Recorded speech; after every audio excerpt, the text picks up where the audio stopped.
Welcome to the March 20th meeting of the Ann Arbor Renters Commission. The purpose of the Renters Commission is to advise the City Council and the City Administrator in matters affecting renters in the city. The Ann Arbor Renters Commission is made up of voting members who are appointed by the mayor and approved by the City Council, two non-voting City Council liaisons, two non-voting members representing different landlord perspectives, and a non-voting representative to the University of Michigan Student Legal Services. To speak during any of the public comment opportunities, you'll be able to speak through a webinar link or by phone, depending on your method of access to this meeting. For phone access, please call 877-853-5247 or 888-788-0099 and enter meeting ID 935-8080-1941. To be called on to speak, callers must press *9 if listening by phone or use the raise hand feature if viewing through the web link a2gov.org/renterscommission-meeting. You will then be called upon by city staff one by one using the last 3 digits of their phone number or by username if available for those accessing through the web link. You'll hear an automated announcement that the host is allowing you to speak. Please state your name at the beginning of your comments. City staff will indicate when callers have 30 seconds left of their 3-minute comment period. After 3 minutes, they'll be placed on mute so that we can proceed to the next speaker. We're moving on to roll call. Commissioner Else? Hi, I'm here in Ann Arbor. Thank you. Commissioner Droppelman? Here in Ann Arbor. Thank you. Commissioner Ratcliffe? That's me. I'm here in Ann Arbor. Commissioner Chen is not here yet. Councilmember Radina had said he would be late. Councilmember Harrison? Here in Ann Arbor. Thank you. Councilmember Good is not here yet. Councilmember Pitt, Commissioner Pitts?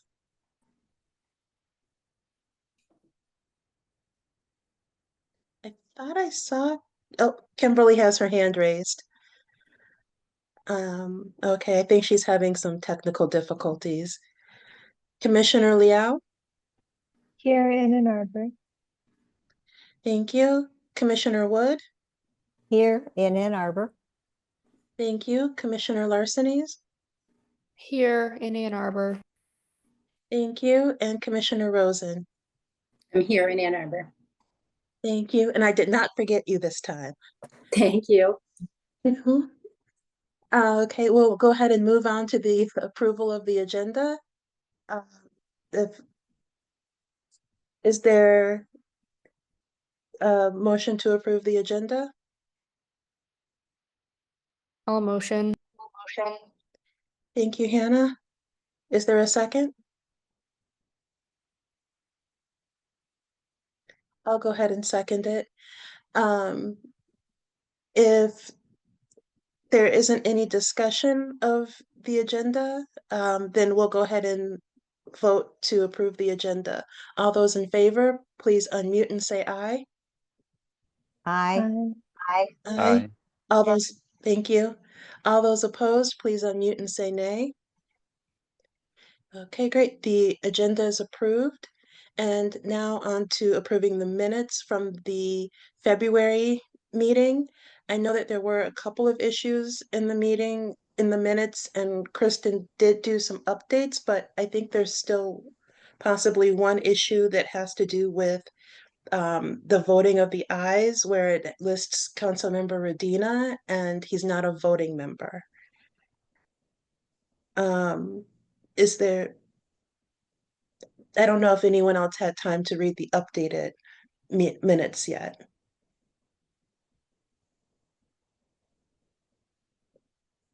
Okay, Kristen?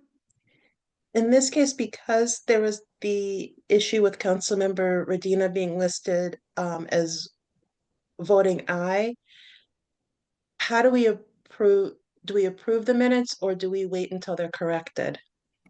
You can do a move in a second, and then this correction is really easy. I just made it in Legistar already, and so that can be a friendly amendment if the mover's okay with that. If the group wanted to take a little bit more time to review the minutes and approve them at the next meeting, that would be okay too, just to move and second and then approve to postpone it. Okay, Commissioner Wood? Yes, I would just like my name changed. It's Wood, not Woods.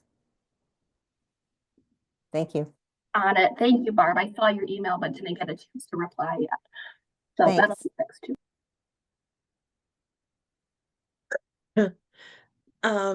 So so would the move, would it then be moving to approve the minutes or moving to just postpone? Is that the best bet? Either one works, whatever the group is wanting to do. If you wanted to approve them today, you can move in second and then kind of talk about those two changes and then vote on it. And then to postpone. Yeah. I missed and was it moved to approve with the updated changes? Yeah, so it hasn't been moved and Okay. seconded yet, so it's not technically on the floor yet. But that's okay. So just move it and second it, and then just say like we'd like to, like if it's okay, to do a friendly amendment to change Councilmember Radina's like status to non-voting, and then to correct the spelling of Barb's last name. And then whoever the mover is, if they're cool with that being friendly, then I'll reflect that in the minutes that there was a friendly amendment made, and then you guys can vote to approve it. Okay, you're probably gonna have to walk me through this again, but I've moved to approve the minutes from the February meeting. Is there anyone who will second the movement?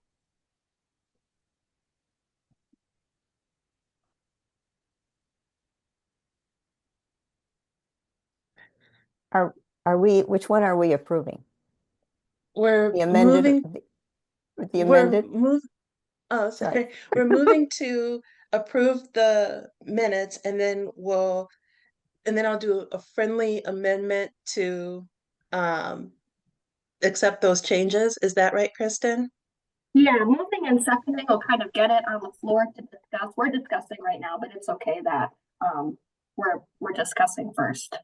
So you'll do a move in a second, and then the minutes are kind of open for amendments or approval, and then you'll make that friendly amendment and then vote, and then they would just be approved with the friendly amendment if they're approved. All right, so then I guess we need a second and then I'll bring up the two problems, the one with Councilmember Radina and Commissioner Wood's name being spelled with an S, and then we'll vote on the friendly amendment. Is that right? Just want to recap. Yeah, so we've got, you've moved, Rosanita, you need a second. Is there anybody who wants to do a second, or to Barb? Awesome, moved by Rosanita, seconded by Barb. So now it's on the floor. And you've talked about doing the amendment to change Councilmember Radina to show non-voting instead of yeah, and then to correct Barb's last name to be Wood instead of Woods.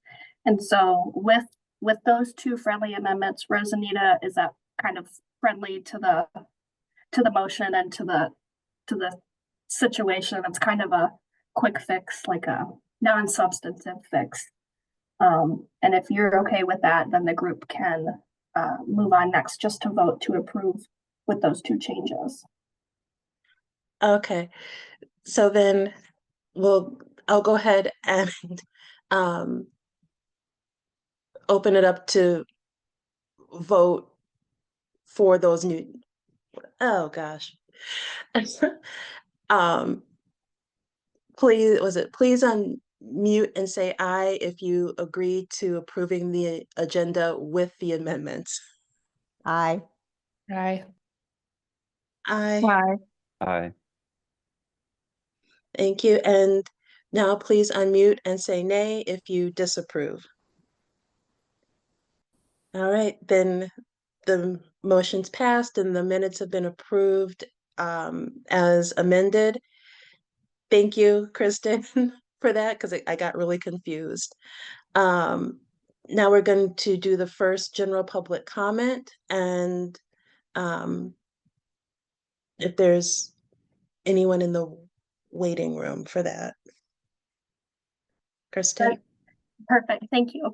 If there's anybody in the waiting room who'd like to address the Renters Commission about any topic for up to 3 minutes during this first public comment period, there'll be another public comment at the end of the meeting for 3 minutes.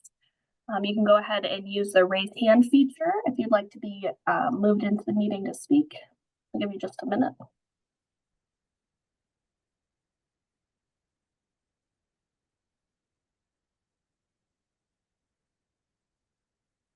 All right, we do have a couple people as attendees, but nobody has indicated, and so we can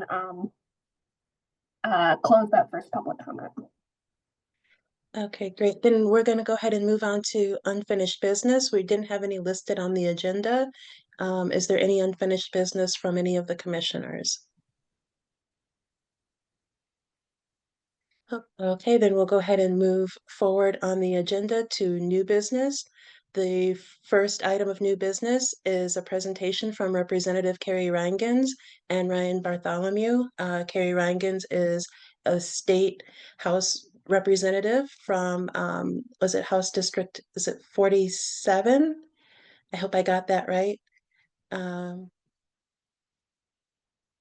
Representative Reingans, welcome, thank you. Thank you so much. How much time should I be planning for? I like to say whatever you can give us, but like 15 to 20 minutes plus, and there'll be time for a Q&A if that works. Yep, that works. Ryan is actually not going to be joining us tonight, so you'll just get stuck with me. I am State Rep Carrie Reingans. I'm actually still in Lansing, and so I'm in my office. My district, the 47th district, includes part of Western Ann Arbor. So it's mostly Ward 5, but also has one precinct of Ward 1, where Councilmember Harrison represents, and one precinct of Ward 4. So, but predominantly it's Ward 5. And I actually live in the city in the Miller Maple Abbott Elementary kind of area over there. So I am a renter and have been a renter in Ann Arbor since the year 2000. So it's coming up on 25 years. And we have lived, my husband and I moved into an apartment together 13 years ago this month. So we are still there. And now we have an 8-year-old who goes to one of the Ann Arbor public schools. And we are happy with our neighborhood and love living in the city and love our neighbors. We actually have kind of a dense neighborhood area, and we love being able to bike in the neighborhood. So thanks for letting me come chat with everybody today. I have obviously a passion for protecting renters and helping make sure that we're all able to live thriving lives. And, you know, there's more than half of us in the city who live in the city are renters. So it's really important that we have this commission. And I'm so thankful that Councilmember Radina created the resolution for this and that it passed, and that now the Renters Commission is active and doing a lot of great work. As a state representative, I get to work on state laws, and sometimes those laws are things that preempt things from local municipalities, such as Ann Arbor, or sometimes those are things that give special authorization to certain municipalities. And state law tries to be a little bit flexible when there's further detail needed to be fleshed out in an individual municipality. There are some bills that were introduced last term that were changes to zoning and parking minimums and things. Actually, many of those bills in that package were things that have already happened in the city of Ann Arbor. So I was proud to be a supporter of all those bills last term. Last term, I also introduced a bill that was strongly supported by Rep. Devendorf from the Lansing area and Rep. Wilson from the Ypsi area. And that bill would have removed the state's preemption on rent stabilization policies in municipalities. So in 1988, this was outlawed in Michigan, in part because of some tenant organizing in Detroit and Ann Arbor. And the state actually didn't really like the idea that Detroit or Ann Arbor might institute some sort of rent cap or rent stabilization policy within their municipalities. So the state legislature actually preempted the ability to do that back in 1988. So the city of Ann Arbor and their legislative policy last term asked for this section of law to be repealed. So I introduced that. Unfortunately, the bill never got a hearing or any movement. So I did reintroduce that this term. It was my first bill that I introduced this term, and was one of the first 10 bills introduced in the whole House of Representatives. So I think that's a pretty fun fact for this term. We're also in our office working on, right now we're in the process of revising bill drafts, but the use of algorithms to set rental prices has been a point of contention for renters in various parts of the United States. And even in Washtenaw County, where we have seen the ability of some large landlords be able to use an algorithm to change the rental price of units even within the same day. So somebody could be quoted a price one day, and then even later that day when they call back and have talked to all their roommates, the price could have changed. And to me, that is disingenuous and does not help us make decisions about our lives. So we, as an office, we really don't like that. And so we have been working with some of our legal staff here in the House of Representatives to help us draft a bill that would rein that in a bit in Michigan. And so we're just going back and forth on what that will look like in the end. So those are two major things that we're working on in the housing space, just in our office. But I'm really interested to hear what other kinds of state law issues renters in Ann Arbor might be facing, and if there's things that we could do to help facilitate better situations for renters in Ann Arbor, or if there's things we could do to help protect us from, other things that might be happening in the rental space. So that's really why I personally wanted to come and join you today, and I am so thankful to have been invited. And I'm happy to chat more about other things if folks have questions, but mostly I wanted to talk about those two bills.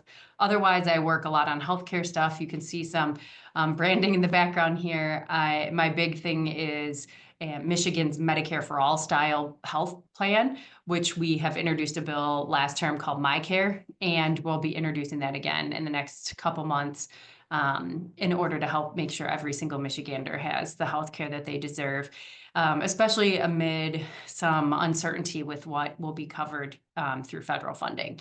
So with that, I'm happy to chat about whatever topics you might have questions on, and I can stay, as long as you need. It sounds like you probably have a whole rest of your meeting to get to after this. So happy to take questions.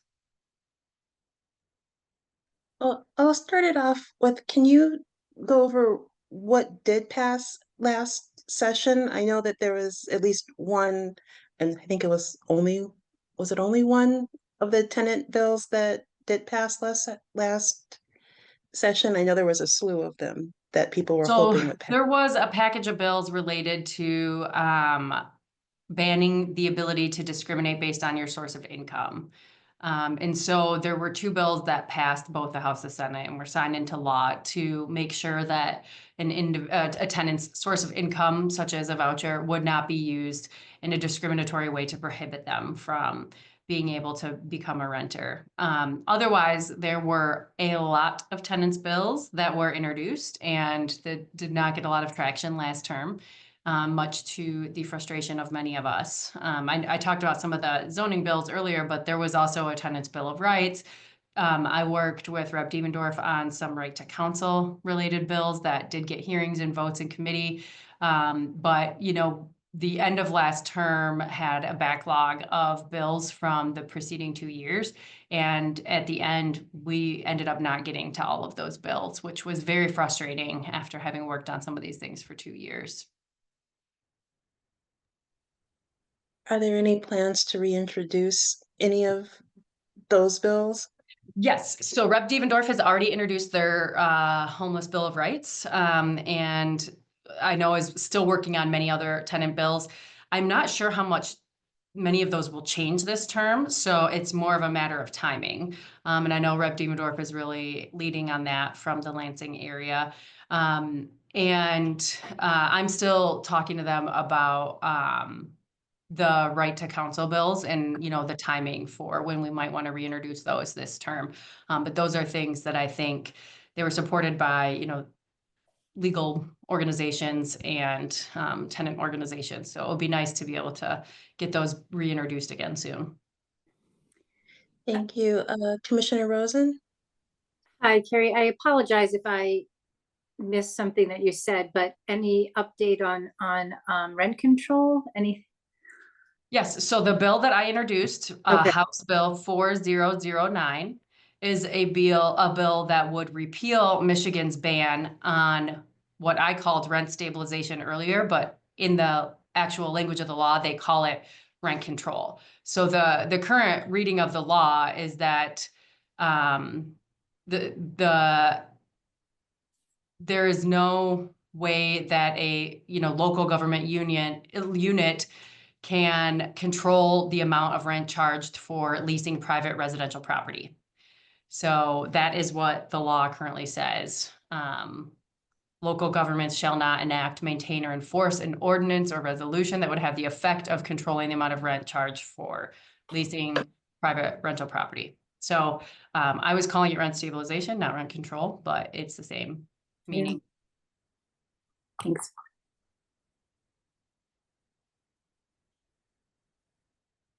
Thank you. Commissioner Larsenes? Hi, yeah, last year, I know in the Senate, there were a few bills that were aimed at protecting tenant rights, one of which being right to organize and form tenant associations. I saw that they did reintroduce a tenant empowerment package, but it did not include tenant organizing rights. Is there any intention in the House or Senate to reintroduce a bill related to that? That is a great question. Do you know who was the bill sponsor last term for that by any chance? I know one of them was Sarah Anthony. I got an email that she reintroduced it like maybe a month or two ago, but it did But not exclude the organizing. it did exclude the organizing, but it did focus more on like right to repair and stipulations around that. Let me write that down and ask. I'm not sure if she's planning on doing it or if there's somebody else who might be. It, I think, is an important part of that. I personally, our office will be introducing bills related to student athlete organizing, which is another thing that would matter in especially Ann Arbor and especially renters in Ann Arbor. So that kind of goes in that vein. So if there is nobody sponsoring that in the Senate or already in the House, I would be willing to sponsor that. So let me ask Senator Anthony about that.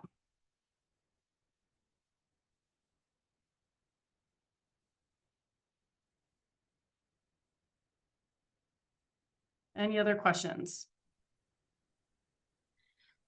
Let's see. I hate to do this, but Barb, at one point, I think you had a question for Representative Reingans. Do you remember what that was?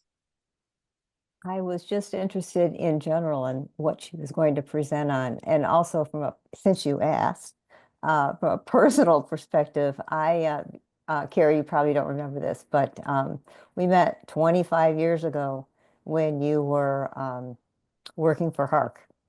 So I'm glad to see you're still I do remember that. Yeah, I'm glad to see you're still very much involved in healthcare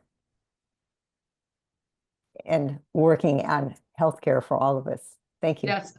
So one of the things I actually did when I worked for the HIV/AIDS Resource Center was work on an outreach unit that did HIV testing and syringe access programs. And that is Ah, good. actually something that at that time, having possession of even unused syringes was considered to be in possession of drug paraphernalia. And so 20 years ago when I was doing that, I thought it was like a silly restriction to have this be considered drug paraphernalia in our state. And then since then, the opioid pandemic or epidemic has gotten a lot worse in the United States. And the governor's task force and the legislative opioid advisory council have been recommending establishing syringe access programs. And that's a bill I spent a lot of time negotiating last year with the sheriffs, the prosecutors, Oh. state police, advocates, Department of Health and Human Services, local health departments. And so we did end up passing that out of the House last term, but it ended up dying in lame duck in the Senate. But that's the kind of thing, just so folks can like wrap your mind around something. Like it's something I thought about 20 years ago, and it's still something that needs to be worked on. So sometimes policy change can take a long time. True. Thank you for sharing that. Yes. I think it was a loophole for when I think it looked like when a new um owner purchases a building that already has like a federal tax credit, and then it's supposed to be affordable housing, but somehow there's a I don't know if it's just a federal loophole or a state loophole that allows them to then kind of cancel that out and then charge I guess market rate rent. What is your question? Do you remember that, Barb? Like I know That was, Barb. unless I totally lost my mind, which is possible. I don't think that was me. I don't think that was Oh, me that brought that up. I could be wrong, but I can't tell you, I can't further explain it because I don't remember doing it. Is the question about whether that exists or where does it exist, or is somebody working on, what is the? I think it had to do with if somebody working on it at the state level or if it exists here in Michigan. Um, Hmm. I don't know, somebody sent an email about it. I was like, wait until Okay. you I'm actually not sure I'm following what the question is, but if you did get an email about it, please do forward it to us. We can try to look into that. The attorneys who help us draft bills also can help us do research to determine like where things really exist. So if you want to email me at Carrie Rangans, just my full name, at house.mi.gov. That's for any, resident or constituent to email us. And I know that the city has 4 different representatives and 2 different senators that represent you. And we are fortunate in our delegation that we work really, really well together. And so if you are actually not my constituent, it is okay to email me. So I'll make sure that your actual rep knows what's going on, but like we do a good job of kind of delegating who's really interested in various topics. And so a lot of housing things in the Ann Arbor area get sent to me anyway. So please feel confident that you can email me, even if you're not my direct constituent. We all kind of tag team each other for the Ann Arbor area. Well, I do know that I don't think it was last session, but the session before, you guys made sure to fund Mishta even more and to kind of put it as a separate entity. Yeah. So of its own. So thank you for that. Um, but I do have a question with everything happening at the federal level. Is that going to impede on what you guys are able to do at the state level? So some of the funding that you might be talking about in early 2023, there was a bill to reallocate how our state's corporate income tax was allocated within different funds. And of that corporate income tax, the first 50 million was to go to Mishta for this affordable housing fund. And then there was a fund for placemaking and revitalization, and then other designated uses of the corporate income tax were explained in the bill. So those corporate income tax allocations are going to expire in I think the end of this year for fiscal 26 or the end of next year. It's one or the other. I can't remember the exact date, but So that change will happen. But there is discussion about this right now because there is a big roads funding discussion in Lansing. The only bills that have passed related to road funding are only bills that cut various funding sources in order to reallocate funds just for roads. So I think those are not going to be the final package, and it does not, it's unclear whether there will continue to be funding for housing because that's still not been negotiated between the Senate, the House, and the governor. So I'm unsure what will happen to that ongoing fund, actually. That being said, the question about the uncertainty with federal funding, that is actually, there's two concerns I have about funding right now. One is the federal funding uncertainty in the federal budget and how much will come to Michigan. And the other is the budget that was passed by the Michigan House of Representatives. Every single Republican member voted to actually completely defund the Department of Labor and Economic Opportunity, which is where MISHDA exists. And so that budget that every single House Republican passed, it voted for in Michigan's House of Representatives on March 6th, they voted to pass a budget that has zero funding for MISHDA. So that is the absolute worst. Now, the Senate should be unlikely to pass that, but if we get down to the point where there's House bills in the Senate and the government shuts down here in the state of Michigan because our state budget isn't figured out by October 1st, the House may try to bully the Senate into passing that so that there's some funding for state police that was in there and corrections, but there wasn't any funding for MISHDA or even the entire Department of Health and Human Services, which, you know, Medicaid covers about 60% of seniors in Michigan who are in nursing homes. Their care is paid for by Medicaid. And so completely defunding DHHS would completely defund those nursing homes, those 60% of nursing home residents. It also defunded other departments like the Department of Civil Rights, who, as you know, works on housing discrimination issues, the Department of Attorney General. Our Attorney General is trying to defend Michiganders from a lot of these executive orders that overreach and illegally fire people and dismantle agencies that Congress created.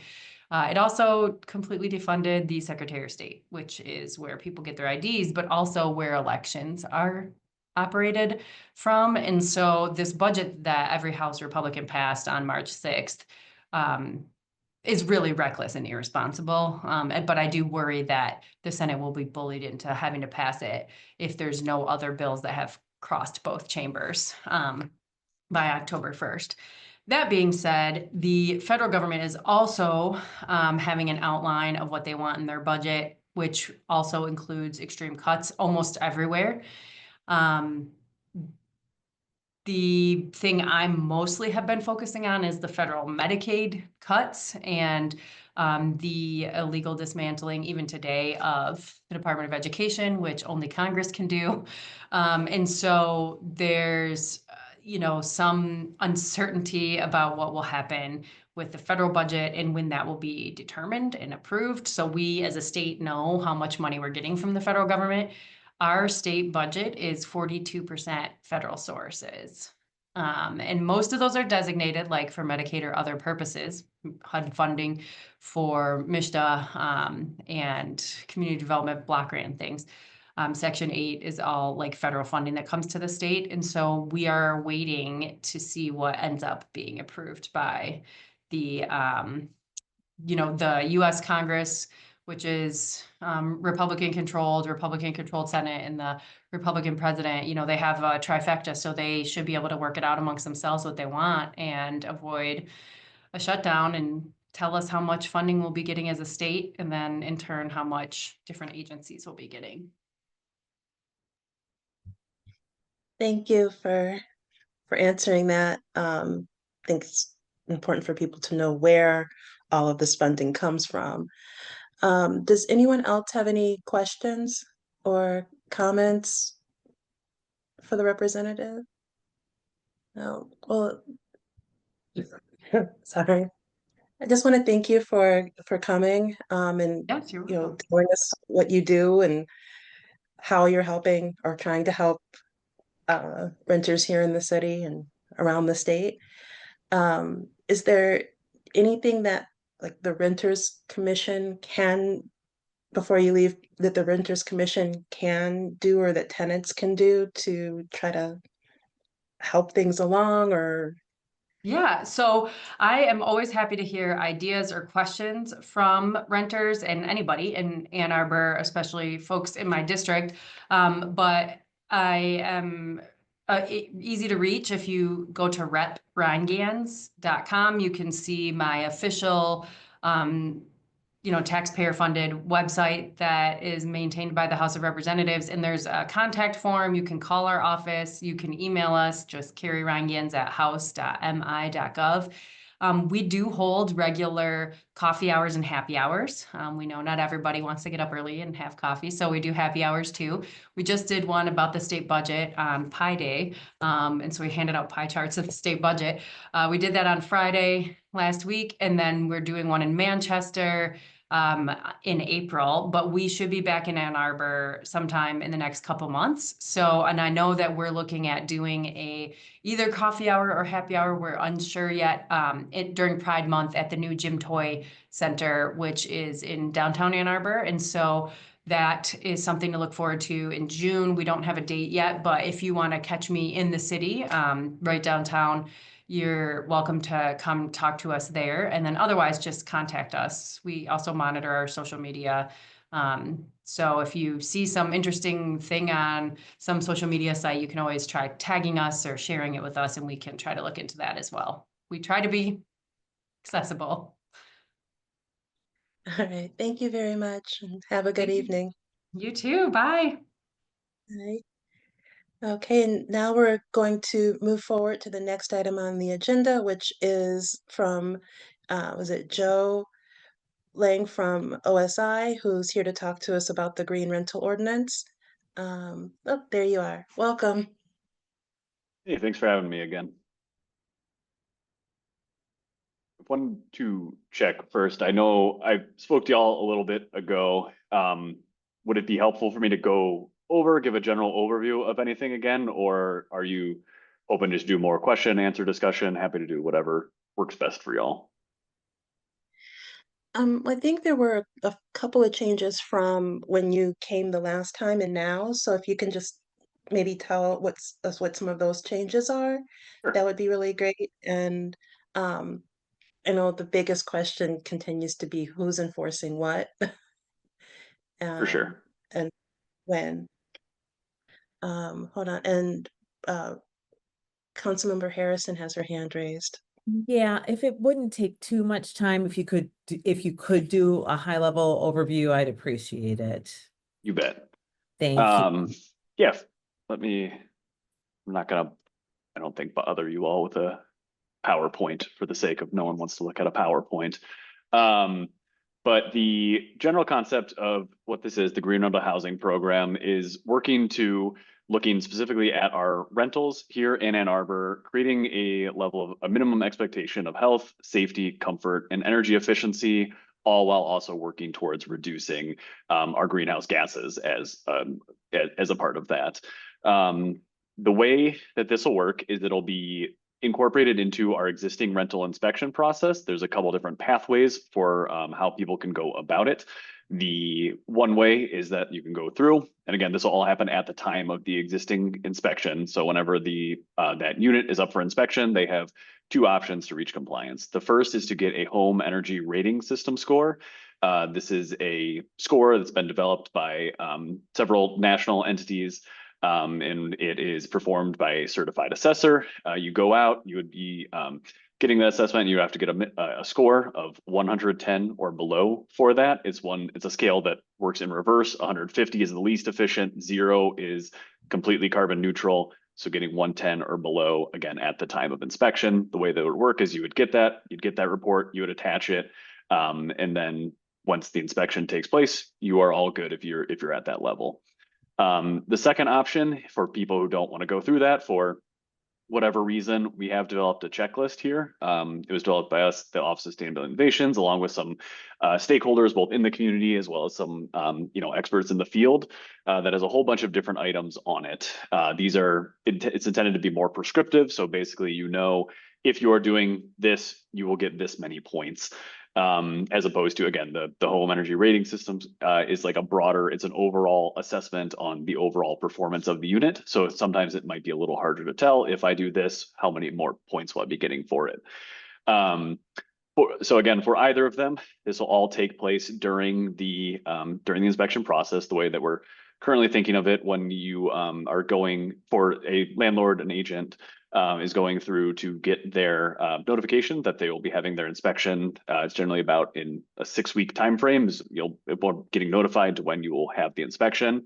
The current plan is that in between, from when you get that notification, within 3 weeks, you would attach all this information so that the Office of Sustainability Innovations and Rental Housing Services can see that in advance. We would be looking through it on that administrative side of it. Going through, basically, it would just be a testament saying that either here is my home energy rating system score, or here's how many points I have on the checklist, and here's documentation of what has happened meets that score. At that point, we'll look over it all on the back end from the administrative side. Yep, they are good. No, they are not good. If they are not good, we'll be reaching out in advance to say, hey, you got a couple more weeks till your inspection. What can we do to get there? So that way, there is time, just in case people haven't heard about it, or if there's anything there, really to work with them so that they're doing okay in advance of the inspection. Once it gets to the inspection, again, the goal is everything's kind of been handled before getting there. So the inspector is able to go out, able to check on some of those things to make sure that everything is in a good spot. And then this will happen from here on out at every inspection, basically. So from then on, every time, just getting that same score. The home energy rating system score, there's no cutoff date for it. So you'd be able to, the next time it gets inspected after that, you're able to use the same score unless you've undergone significant modifications to the building. Similarly, if you are still doing the same things from that you were doing before on the rental or the green rental housing checklist, same thing. You're basically uploading some of the same documents to show that you're still doing all of that. So it's able to kind of get in that flow of things. That is the very high level overview. The only other things I'll note is this was developed. It's been a while. We've been working through a lot of things. Way back when we started, we did work with, we did a lot of our own background research, but then we had a stakeholder group. This group consisted of stakeholders from a wide variety of different organizations and just lived experiences. We had tenants, we had landlords, we had building professionals, we had, building scientists, all that kind of stuff. So we were able to kind of help formulate all these different ideas and proposals that ultimately worked its way into this. The only other thing I'll note is the way I kind of mentioned, like how we are checking this and how we'll be enforcing it. The goal is absolutely just to get everyone to the points that are required. The goal is not to punish anyone for anything. We just kind of want everyone to be doing what we're supposed to do. But in the case where we're not able to get there, we do have the possibility of fining folks for getting there. But again, our goal is to work with everyone as best we can so that we do not have to fine anyone.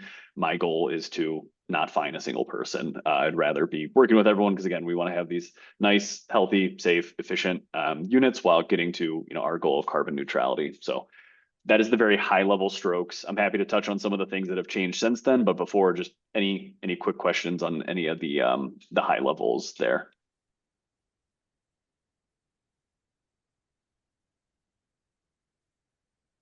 Yeah. I'm curious, like, I don't know, I've watched this morph, of course, over time. The amount, like, for someone like us that has 60 unique units, this is a part-time job. Like, this paperwork is a part-time job. So I'm really struggling with that. I really want to support you. I really want to support this.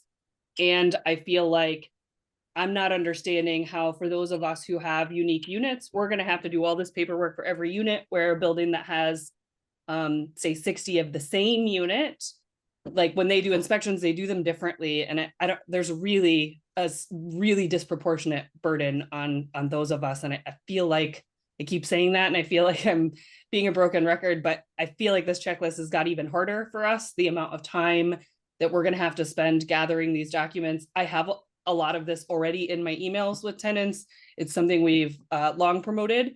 A lot of these things in terms of like buy no things and trying to connect them with other groups and encouraging it at move out. And I'm still having a hard time meeting this checklist for our properties. And I feel like I'm not alone in that situation. So I don't know at this point. I really feel like I don't know what to say about it, because the documents alone for all of our units for the number of inspections that we have are going to be a big burden. Not to mention that like we are a small landlord with affordable housing. So doing things like paying double for heat pumps versus somebody who has 2 houses, like it's just not possible for us to keep lower rents.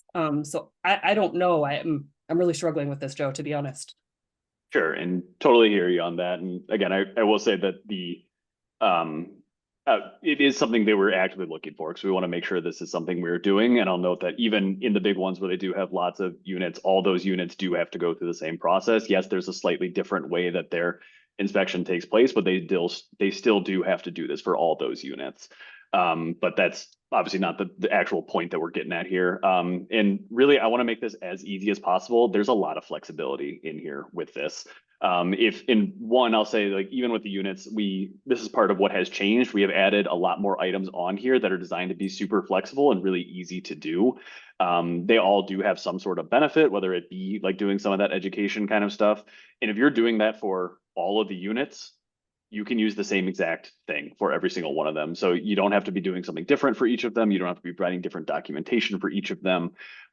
You can use the same exact thing. Like just purely, for instance, one of them is doing tenant education, right?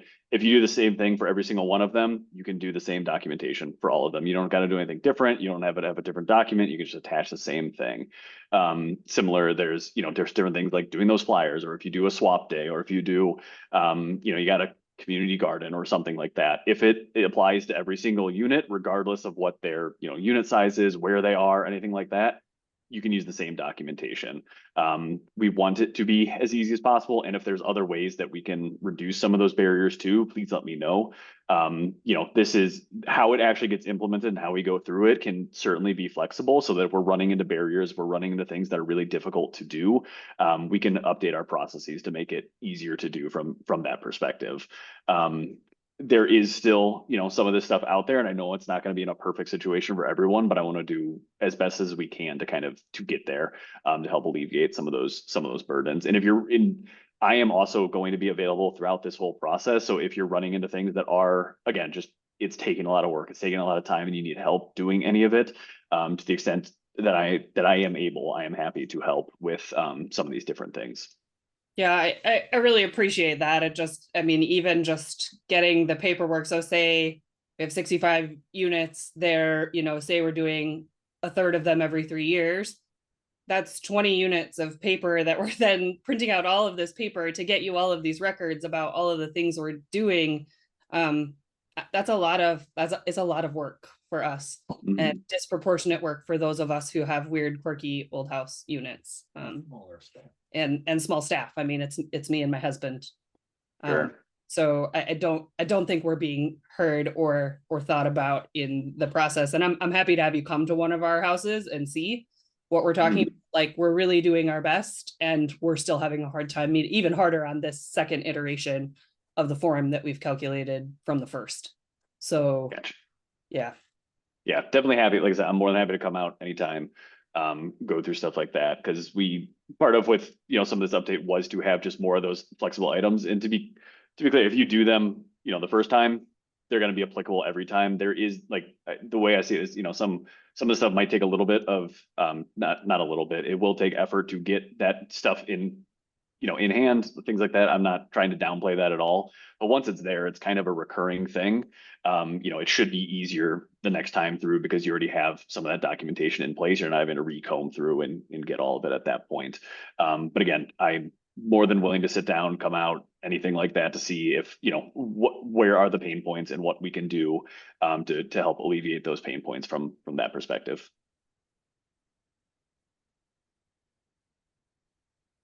Bob?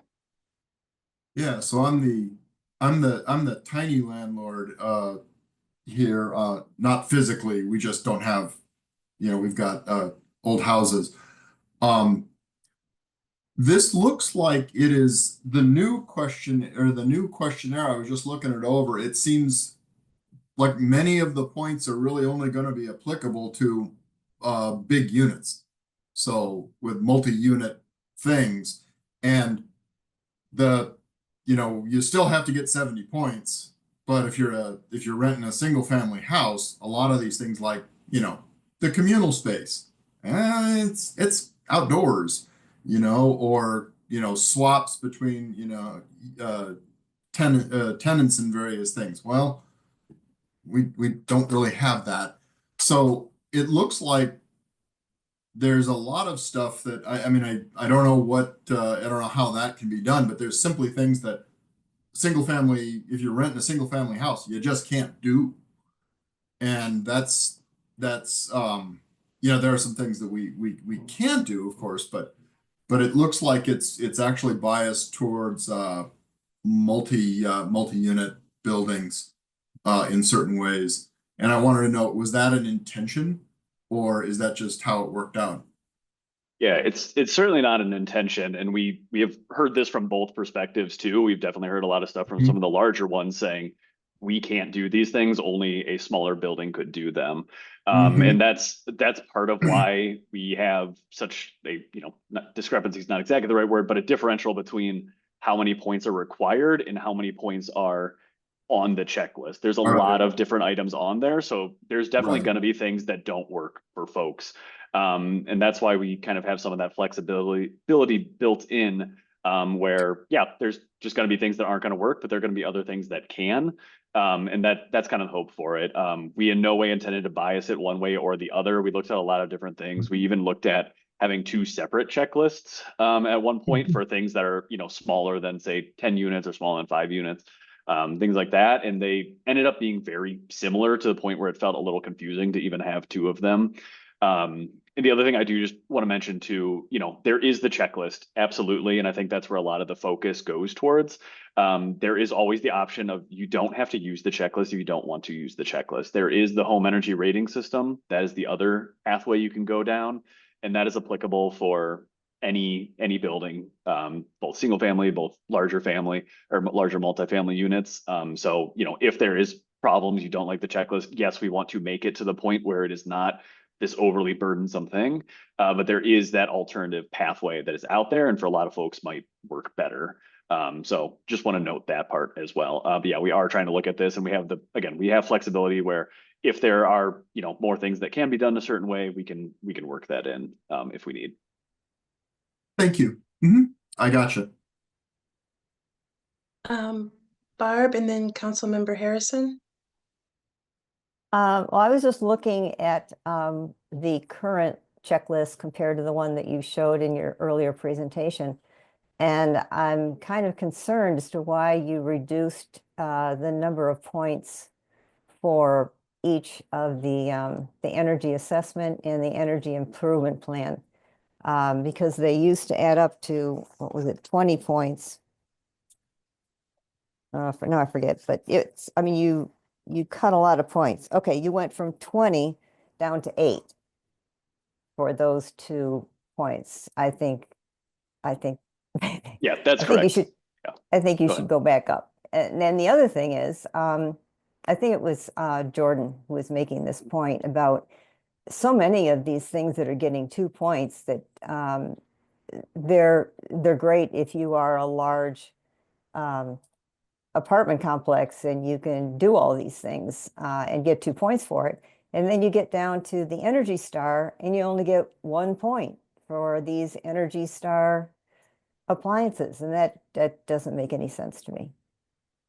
So I don't know. I think you might want to ask Jordan to go over that with you again and see if it can't be more compatible with the needs of, because honestly, we're going to start losing small landlords, and that would be a crime.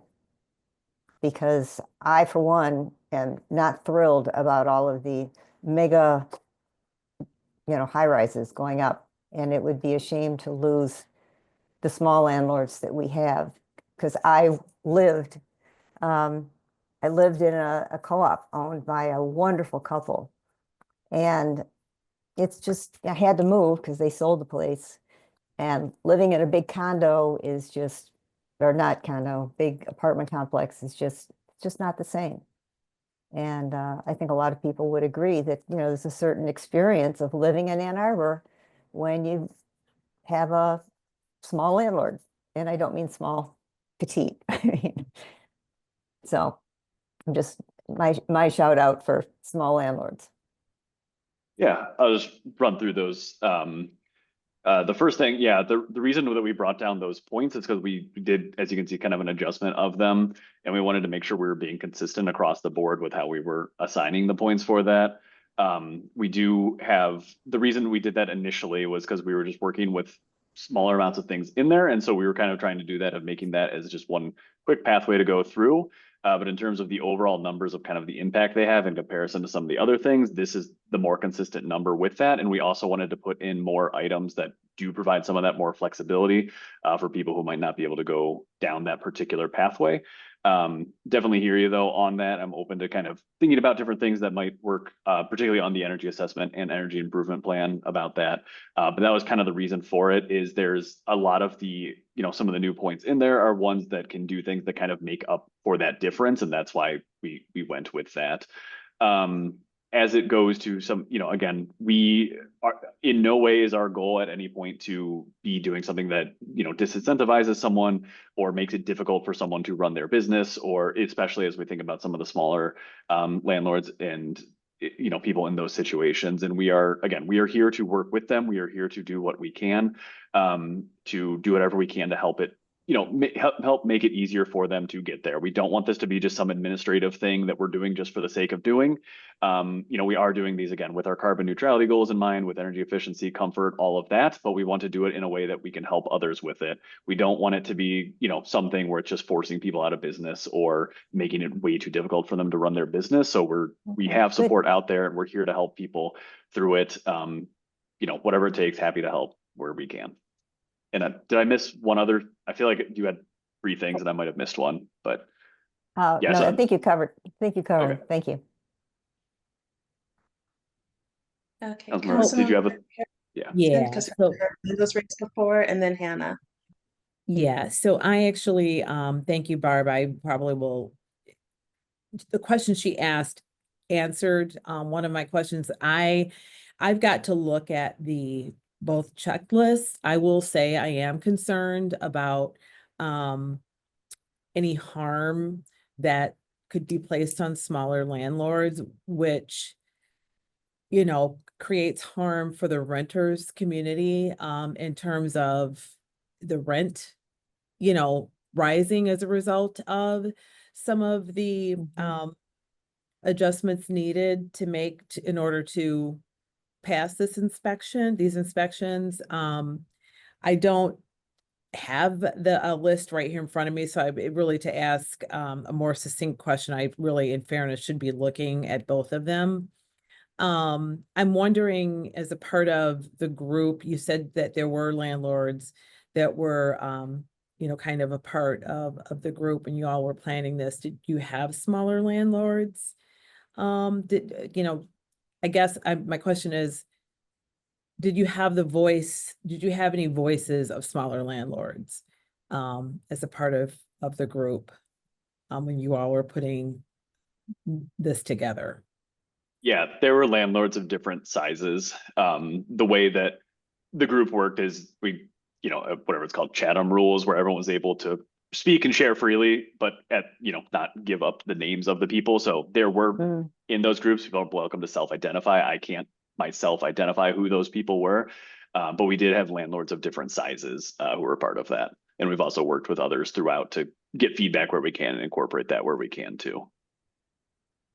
So what is the time frame again of this rolling out? I mean, are you all still taking feedback on this? Is it still, in terms of, well, let me let you into the first question.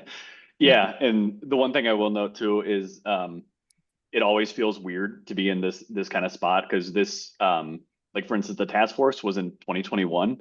So we've been going through this for a really long time for various reasons.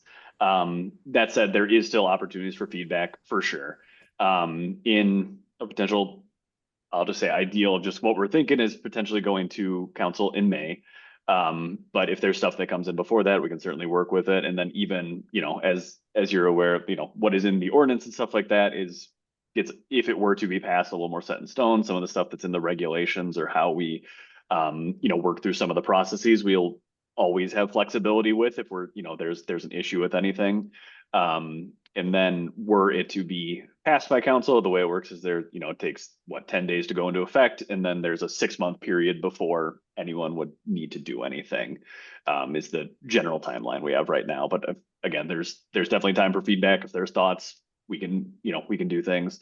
And especially as it relates to how we're actually doing implementation, everything like that, or the processes there, that's an ongoing process that will always be working to improve. Okay, thank you. I'll circle back later with, like I said, I need to look at the list and see, what my concerns are in particular. Thank you, Yeah, though. absolutely. Follow up anytime I'm around. All right, Hannah and then Bob. Yeah, I have a couple questions. The first is about the checklist itself. There's a checklist item about the property accepting affordable housing options. They get 2 points if they offer some sort of voucher program. One of my biggest concerns about the ordinance in general is how it will affect housing affordability. So I was wondering why there were only 2 points assigned to this, when arguably I think being able to live in Ann Arbor, I mean, it does help with sustainability. People don't have to commute from outside the city if they can afford to live here. Yeah, good point. Yeah, I think, like I said, I hate referring it to this way, but like the methodology. And so basically anything that didn't have some sort of direct impact on emissions or anything like that was able to get 2 points for general health and safety or 2 points for sustainability. And so that's why they all kind of have that same point total. So they're all based on that. Sitting here in real time thinking about it, I could definitely see the argument for bumping that up to 4 points because it's both sustainability, it's health and safety. That makes a ton of sense. So I could definitely see doing that. But that's all those things that are worth 2 or 4 points. That's how they all came to be, is they're all assigned that just in a blanket way. Cool. Then my second question was about some of the wording in the ordinance itself in section 8538 about the waivers for the green housing requirements. Um, Section 2, I just wanted some clarification about what this means. One of the potential waivers would be for a low-income qualified owner. So how is that defined? Good And also, question. how are you quantifying what an undue hardship to the owner would be? Yeah, we're currently taking those on a case by case basis. So I don't have like a formal definition right now. But we'd basically be working with whomever it is to kind of determine. It would kind of be up to them to say, here's where I'm at, this is what it is doing. And if it's just physically impossible to do, that's kind of that undue burden. Like if there's physically no way to get that, that is how. As for, the low income, we want to be flexible with that to make sure that we're doing it in a way that, we don't exclude anyone, but we also don't want to be, putting some sort of prescriptive thing on there that people can kind of work around to be able to take advantage of it. So we'll be kind of taking it on a case by case basis because we don't want to set like a hard and fast standard that's going to, disclude anyone on kind of either end of that spectrum there.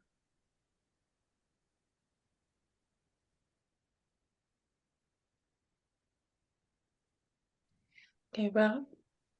Yeah, so I think in one of the prior drafts, there was sort of a phase-in period. With, I think it started off with 30 points in 3 years and 60 or 80. I think it was 80 in 6. I know Boulder had a 10-year phase-in period. What is there a phase-in period, and what are you thinking about in that respect? Yeah, there's still a phase in. It's still the same time period as well that the I can't remember the number off the top of my head. 2.5 or 3.5 years. Forgive me. But yeah, that it's still the same phase in period. It's just a different point total. And the reason the point total is different is just because we added more points to the checklist. but it's the same thing. And part of the differences of, yeah, and it's 3 years. So sorry for the first. So again, after 6 months after passage, it would be in place until 3 years after passage, and then it's the full requirement from there on out.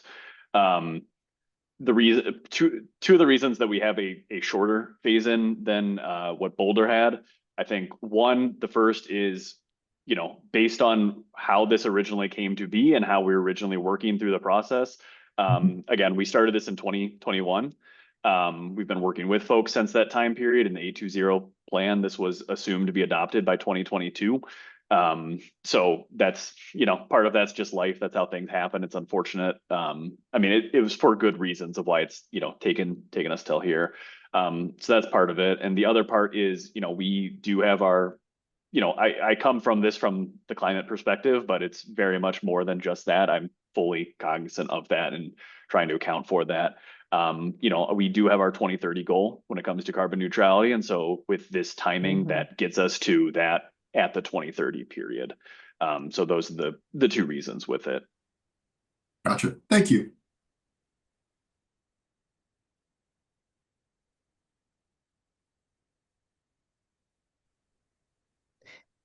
Okay, it doesn't look like there are any more questions from what was the high level portion. Um, can you go over what the exact changes were? Yeah. I think we kind of spoke through it as We we did went. through a lot of them. Yeah. Which is good. It's, you know, more natural that way. I think the main changes are, again, we added more items to the checklist. The reason for that is because people, one, just, you know, wanted more flexibility with some of the things in there. So we added more items as part of that. And then we also changed the point requirements. Like we said, it was originally 30 for the first phase. It's now 70. And then it was originally 80 for the second phase. It's now 110. These numbers are largely consistent, like percentage wise of what it was compared to the number of items that were added and the number of total points that were part of it. Those were largely, you know, the changes that took place. Let's see, I don't have like all of the exact, like all the different items that were added as part of this, but those, you know, it's largely in that sustainability, health and education section. We were just adding more items to give, you know, more flexibility, more possibilities that people can go through, while making sure they still had some sort of impact to either sustainability or health and safety as part of that.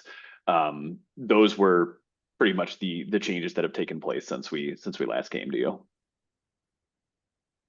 Okay, well, I have a few questions. I've just been kind of waiting for everyone else to have a chance. The first one is when you guys were creating this and the regulations and the checklist, did you go over kind of how many of the buildings in Ann Arbor that are rentals are older building stock versus the how many are like new builds? And that's the first question. The second question has to do with um, funding, and is it possible for a smaller landlord, because as people have said, it's the smaller landlords who have helped to keep some of the rents in Ann Arbor lower, just because by the housing stock being so old, it's you can't really charge an arm and a leg and for some of it. Um, is is it possible for any of the older housing stock, say built before 1990, or to actually pass without doing purchases? Yeah. Yeah, I was trying to pull up in the background, but yes, we did have, you know, a general building stock assessment of where all the different buildings are in for rental properties. So we do have that sense of how many buildings are this old, how many buildings are that old, all that kind of stuff. I'll say our the number I do remember off the top of my head, the median age of our rental units is 1966. So there are a lot, you know, in that time period, plenty that were built before that, plenty that were built after that as well. So that's just the median age in the middle. As for, you know, whether buildings can go through this without touching anything, that was part of why we added some more of those items in there, was that there, you know, there is absolutely a pathway where you can get there without making a modification to the building if needed. There's a bunch of things that go into that. It's a lot around education. It's a lot around some of those, different potential, community benefits that can take place. But it is entirely possible to get there without having to make a large, expensive upgrade. And do you still, I know it was in the first one, but in the new one, because I don't remember off the top of my head, you still had to see improvements over time. Like you couldn't just stay steady at like a score of 80, right? You still needed to do improvements. Is that's still the case though, right? So at some point you are going to actually max out on what you can do without the expenditures. Yeah, in both situations, it increased from the first compliance period to the second compliance period, and then it stays there. So in the first time we came, it went up to, we started at that original point total, and then the second period was 80. Now that number is 110. And then it stays there from there. It doesn't continue to increase from there on out. Yeah. And for the ones that are small, that like are smaller landlords, or it is older buildings, given funding landscapes, is there the funding from the city and from OSI that's going to be available to assist some of them? Yes. Yeah, sorry. Thank you. I totally forgot to answer that. Yes, there is currently funding as well. We do have our Ann Arbor home energy rebates. Currently, the way that is set up is that if it's a certain units are able to take advantage of that. We have had several landlords who already have gotten, for instance, heat pumps installed using these rebates. So it is, that is one current pathway that people are able to take advantage of. We are also looking at a couple different options to be able to have more funding for folks to be able to take advantage of. They're through a couple different ways. Like I mentioned, we do have our existing home energy rebates. We're looking at how much upkeep has been of that. And in the second year, which would start in July of this year, potentially doing some adjustments to have more money potentially available for rental properties. And then we're also looking at a couple other potential funding streams outside of Ann Arbor, like Ann Arbor providing, but that we could pull in and be able to pass that through so people could take advantage of those as well. Okay, I'm gonna hand it over to Jordan and Rob since they are the landlords right now. I think you're still on mute there, Jordan. We can't get to 110 in our buildings. Like we literally can't do it. We've tried for weeks with this survey. So I don't know. I'm feeling like, first of all, we're getting tenants that are emailing us saying, I can't pay rent because my grant is gone. Second of all, we're losing federal funding, and you guys are talking about these rebates, which great, $2,000 on a heat pump that costs double is not, I don't know. I can't see how in a landscape where like everything is on fire and we have the highest unhoused population that we have, and we have a crisis in student affordability of housing, we can't get to 110. So now you're saying that your business that you run, that you provide affordable housing to students mostly at the university, you're not going to get your certificate of compliance. Like this is not the way to make this work. And I don't, like, you've talked to my husband about rebates. We haven't been able to get them. The prices of these items are exceedingly high. And I feel like we're hitting a wall when we talk about these kind of things. The only path for that is then for renters to have to pay for this. Like, is that worth saying we can get to our A20 goals at a time where like we don't even know if these rebates are going to be available? We don't know if our tenants are going to be able to continue to pay rent. I mean, I was at a senior high rise on Monday. 75-year-olds are going back to work because they think that their voucher is going away. Like, I don't, this to me is like the most Ann Arbor thing we've seen in a while, is like, we have people hurting and we have unhoused numbers that are the highest they ever are. And we want people to spend an hour educating their tenants on food scraps. Like, I love it. I love it. I'm worried about the planet. And I don't think we're operating in the same realm of function here. And so, Joe, that's not you. It's like societal, and we've got to look at the biggest fire and go for that. So thanks for listening. But I do want to meet with you. I want you to come see. we cannot get to 110. It's not possible. Yeah, and completely hear you on all those things. I totally understand. I know different spots with different things. We're going through a lot of these things as well on our end in obviously different situations and whatnot. But yeah, I would love to come out. I would love to, work through these things because again, I want to find opportunities. I know there's a lot more out there than just, whatever I'm looking at, whatever anyone's looking at. So I want to find, what we can do to get there in a way that again works for folks. Again, I don't want to have any adverse impacts like that. So want to figure out what our opportunities are for doing something that makes sense for folks. Rob and then Hannah. Yeah, just wanted to kind of to an extent echo what Jordan was saying. The house we have is 110 years old. Now, we think it's pretty well maintained, but yeah, there's no way we're getting to actually 1918 is when it was built, so a little less than 110. There's no way we're getting to 110 points with without putting quite a bit of money into it. We're kind of, my back of the envelope is, maybe 10,000, but it could go a lot higher. And, I think we can't really kid ourselves in, this has to be reflected in the housing price. So it will affect rents as we go forward with this. Now the newer buildings are already charging top dollar, and I hope that they all meet these requirements. The rest of us, yeah, we've got work to do. So just to kind of point that out. Yeah, appreciate you saying that. And I think a lot of like I said, again, from the rebate side of things, what we can offer, and again, the rebates I'm talking about are ones that are from the city. We're working on ways to make them more accessible as well, of course. But there's no risk of those particular rebates going away. They're city funded. They're not tied to any of the federal stuff going on. So those will continue to be available, and we're continuing to look at different ways to do that. And like I said, I'm open to looking at some of these different ideas here because there is a way to get here without touching the building itself. There might be some things again that might not be possible for everyone. So I'm happy to look for more options there that we can figure out, again, ways that make sense.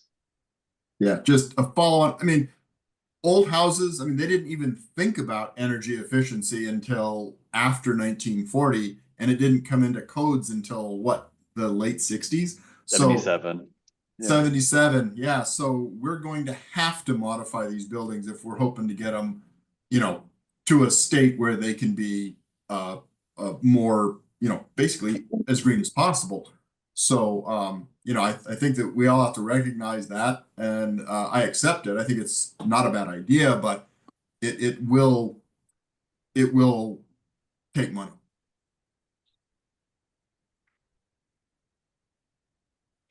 Hannah, then Barb.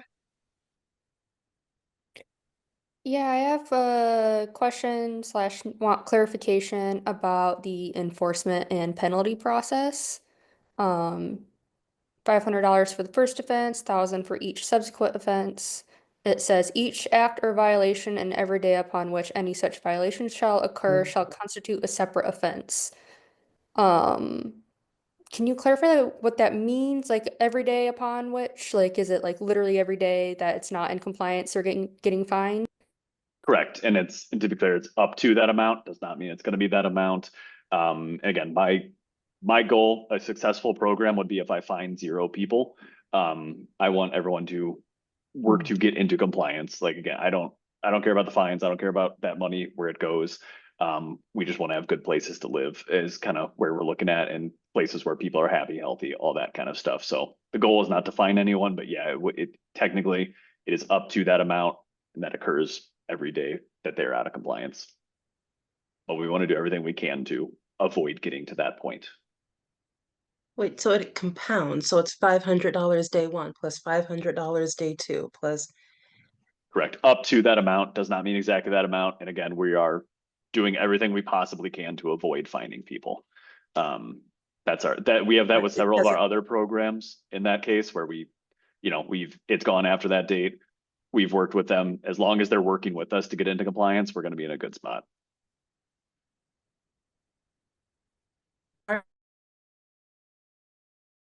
I'm just going to throw this out there.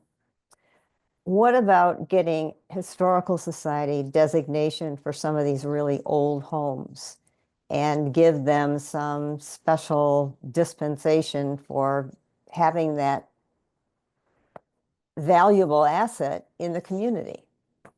I mean, you know, we long ago passed the being in competition with Marshall, but there's still some, I mean, there's some beautiful neighborhoods and wonderful old homes.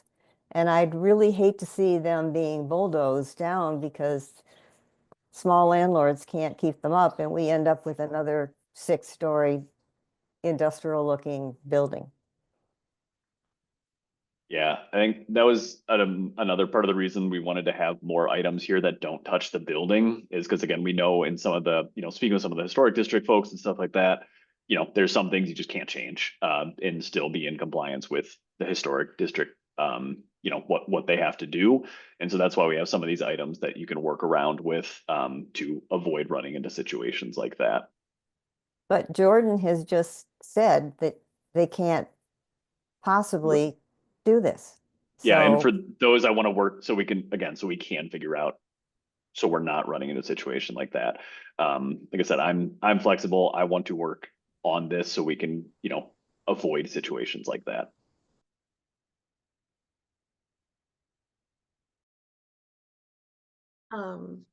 It doesn't look like anyone else has anything to say, but I will just say this, and that's you who's here right now, but 5 years from now, it's like, great, we hope you're still here. But if you get offered like an amazing job somewhere else and you leave, then we still have that concern. Yeah, the plan is very much to try to standardize, like obviously the first year of anything is always its most turbulent year, just because you're always, running into these situations and coming up with remedies to fix those situations. And so, the plan is both, this is a thing we're working on as an office broadly because we have certainly had this happen where we've run into that exact situation. So we are trying to better standardize all these systems and processes in place so that, if I leave or I get hit by a bus tomorrow, it's still able to work in the, in the same way. It shouldn't matter that whomever was the person who started it is no longer in place. It shouldn't throw everything in disarray because of that. So we're trying to standardize that as best we can. Not hit by a bus, offered like a $4 Ideally, million there we go. job. Okay. We'll go with that one. Okay. That's much nicer. And we'll close it out with Jordan. Yeah, just one more. So when you're mentioning like the documents, so this is pertinent kind of to our next task of business, which is talking about like staffing. So that what I'm hearing from you today is that this is going to fall under rental housing. So when I'm doing this as a landlord, I have to, like, for me, I don't like in Stream, I have to scan in maybe counting almost 64 pages by my estimate of documents. So I have to gather those, scan them in, and then for each unit, someone at rental housing has to review all of those documents. Like, is that what the process is going to be? Yeah, and at the moment it'll be me. I'll be the one who'll be reviewing that. The plan is to have me take that on in the first year, just to, again, go through this as someone who's been throughout the process to just shepherd that as best I can to make sure it's working in the way it's supposed to. And that way I can have sight lines on all that. And if things are, again, if I'm reviewing all those things and realizing, wow, it's a lot of, this is a lot, it's going to be a lot for sure. We can make adjustments as needed from that side as well. So that way it's, it's not just me talking to you here and then some nebulous person who's, they're not nebulous. They all do really great things over there. But that way it's, kind of the same line of, eyesight on it all. And I, we'll still be, I meet with them, everyone in rental housing service, or the bi-weekly. We'll continue to do that. We'll continue to have those, that work take place. So everyone is aware of all the sight lines on it.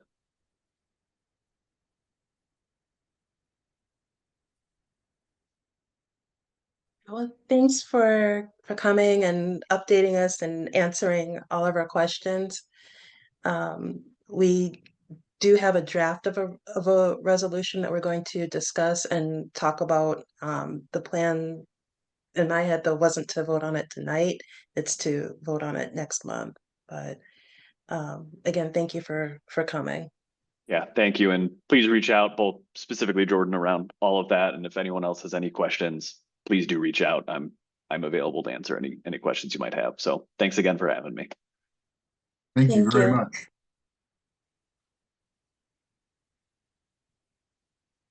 All right, we're gonna go ahead and move on to the next item on the list, which is the green rental, not list, agenda, which was the green rental housing ordinance related resolution. It was a draft based on what was discussed at previous meetings and at the Tenant Education Committee meeting.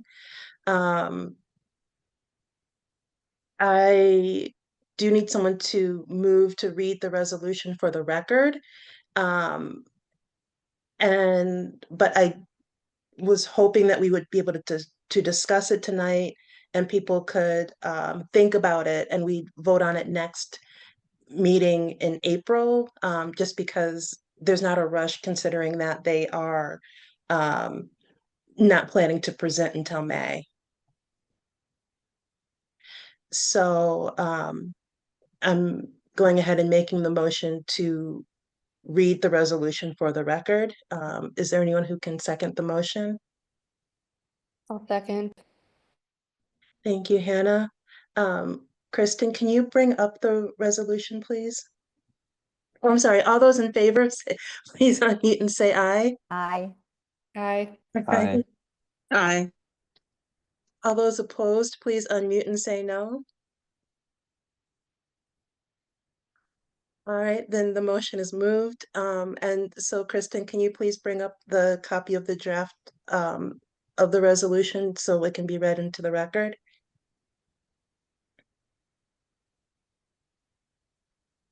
Yeah, yes, just a second. Thanks.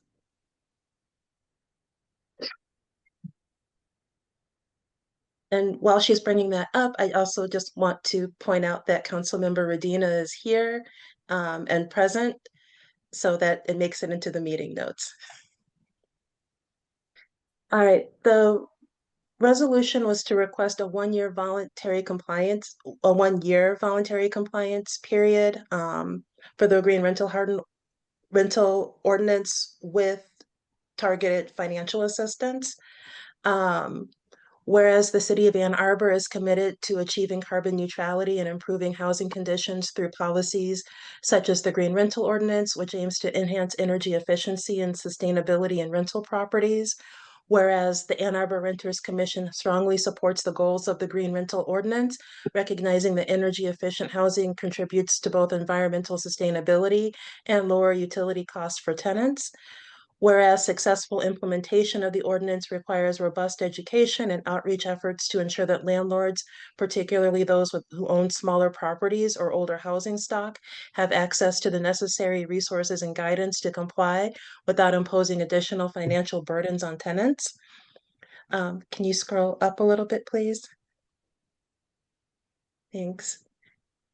Whereas the current economic conditions, including rising costs of living and financial constraints on both tenants and landlords, creates challenges in implementing required upgrades without the risk of rent increases that would disproportionately impact tenants already struggling with affordability.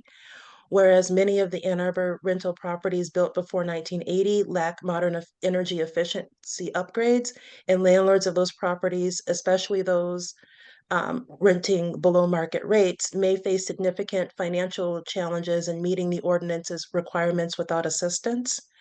Whereas rental properties priced at or below 80% to 85% of the area's median rent often house tenants who are most vulnerable to rent increases, and ensuring that these units are prioritized for financial assistance is essential to maintaining affordability while advancing sustainability goals. Let's see. Whereas a phased approach that prioritizes education, outreach, and voluntary compliance in the first year would allow landlords to better understand the requirements, identify financial assistance opportunities, and develop plans to meet the ordinance's goals without unnecessary hardship. And whereas the long-term success of the Green Rental Ordinance depends on the city's commitment to providing sustained financial assistance targeted specifically towards rental housing built before 1980 and/or units priced at or below 80 to 85% of the area's median rent, ensuring that necessary upgrades can be made without displacing tenants or raising rents. Resolved that the Ann Arbor Renters Commission supports the Green Rental Ordinance only if the City of Ann Arbor commits to sustained and dedicated funding for financial assistance programs targeted towards rental properties built before 1980 and/or units priced at or below 80 to 85% of the area's median rent, ensuring that compliance costs do not result in increased rental burden for tenants. Resolved that the Ann Arbor Renters Commission requests that the first year of the ordinance's implementation be designed as voluntary compliance and education period, as a voluntary compliance and education period contingent upon the city's ability to establish clear, accessible, and ongoing financial assistance programs for landlords of older and below market rental housing. Resolved that the Renters Commission requests that the city prioritize the development and promotion of financial resources, grants, and incentives exclusively for landlords of rental properties built before 1980 and/or units priced at or below 80 to 85% of the area's median rent, ensuring that energy efficiency improvements do not lead to rent increases or loss of affordable housing stock. Resolved that the Renters Commission urges City Council to evaluate the effectiveness of this voluntary period only after financial assistance mechanisms are in place, ensuring that landlords and tenants alike have the necessary support to achieve compliance without exacerbating the housing affordability crisis. And resolved that the Ann Arbor Renters Commission remains committed to both carbon neutrality and housing affordability and will continue to work collaboratively to ensure that policies supporting sustainability are implemented in ways that are equitable, effective, and considerate of economic realities. I think that was it, yes. Those were all items that had been, like I said, discussed at previous meetings, including the Tenant Education Committee meetings. And there was a clear concern about what happens with the smaller landlords who are charging below the area's median rent right now, as well as the housing stock that's, again, typically a lot of it is smaller landlords built before 1980. 1980 is kind of, I thought, was a good cutoff period because I think it was like the 1970s was like the lead rule. And like, and then today, Joe said that the median housing was built in the 1960s, so that gives, close to 20 years beyond the median date. I was trying to be my best to be fair when looking at the years and the area's median rent, especially considering that right now, what is it? The area median rent differs based on the number of bedrooms and what service you're looking at, I guess, to determine that, but it's roughly around $2,000 a month. And so 80 to 85% of that still leaves you like around the $1,600, $1,400, well, I think it's $1,600 per month range, somewhere around there, which is still, I thought, a pretty good number. Rob? Can you tell me, is that per bedroom or is that I per? I think that the 2000, I think on one of the, like I said, there's like a lot of sources, Okay, unfortunately, which could be clarified within the resolution. That's why I was saying like, to read it and we talk about it more at the next meeting. But I think that was like the 2000 at this point might be for I forgot if it's a 1 bedroom or a 2 bedroom. Okay, It says more market rate units get built, then the area median rent increases. yes. And that's why I just have like the 80 to 85% or below. Like Gotcha. Mhm. it seemed like a good number. Hannah? Yeah, I think for when we do eventually vote on this, it would be nice to clarify like how we want that figure to be determined. I know that HUD collects data about fair market rent when they determine um like Section 8 voucher pricing. So maybe we could specify like, yeah, we'll use like whatever HUD is using. Um because like you said, there are many data sources for this value, so it might be nice to be specific about it. Right, and that's why I wanted it brought up here and discussed because one of the arguments that housing advocates make with HUD and the fair market rent is that it's based off partly off of previous years, and by the time it's what is it made made public or put out there that this is it like for 2025 this is the area's median rent, a lot of the rent in that particular city is already like much higher. um I have no problem with it because it is the main for the resolution, I should say, because that is one of the main determining factors for a lot of different programs.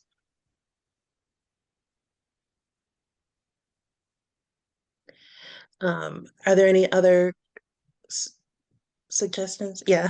Um, I don't know how I feel about using the year built as a metric. I feel like focusing on the affordability might be more, I don't know, uh,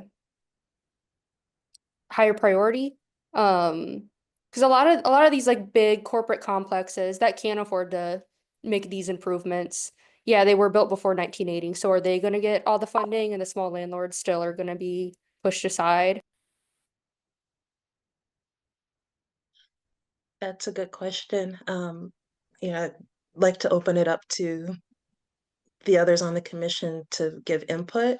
Because it's just a draft, so I'm fine with changes being made.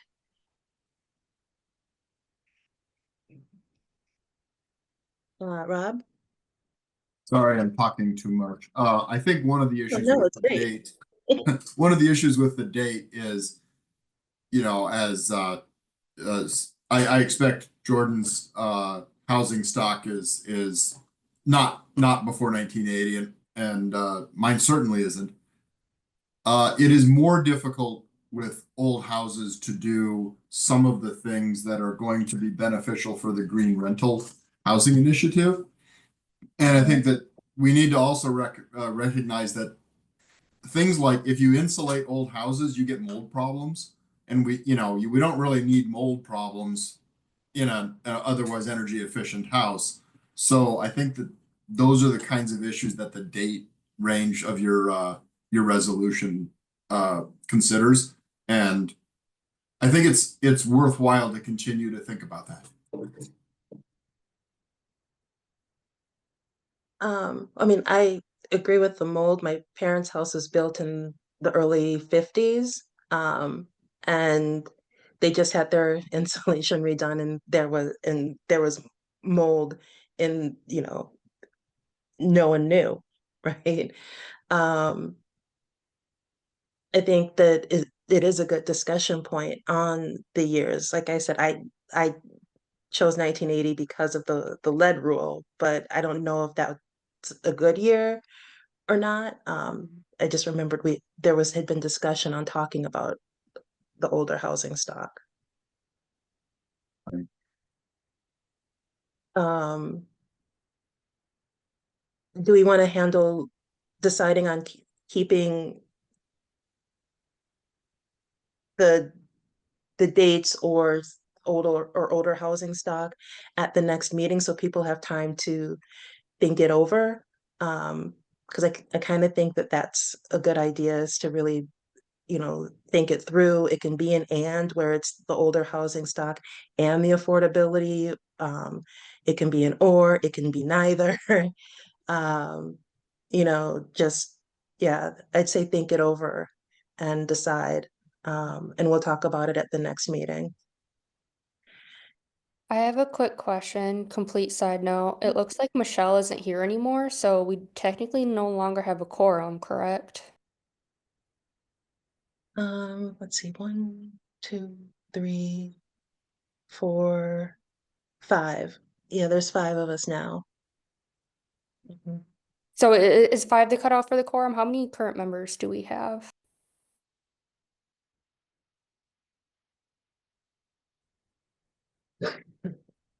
Don't know anymore. Are you talking, Travis? I said I can check. Sorry, I was muted. Thanks. Barb? Didn't we say at the last meeting, didn't we come up with 6 as a number for I quorum? thought so, but I just want to make sure. Yeah, okay. Yeah, the I plan believe wasn't it to is vote six. on it anyway. Oh, sorry. Oh, I believe it is 6, but you're right, Rosanita, you're not taking any, if you're not taking action on this item or the next item, it's okay to keep discussing. I'm sorry. What, Kristen? Sorry. I heard you, Kristen. I can repeat it if that's easier. Yeah, So she said she believes that her recollection was that it is 6 for a quorum, but you are correct that because you are not taking any votes right now, there's no problem with continuing the discussion. You just won't be able to take official action. right, which wasn't the plan anyway. Barb? Or was your hand just still up from before? Okay. All right, then I'd like to go ahead and move on to the next one, which was the budgets / rental housing inspection related resolution. While we can't do quorum, we can still, or vote on it. I think we can still discuss it. And it also would be voted on next week. Or not next week, next month, sorry. Kristen, if you could pull that up, please.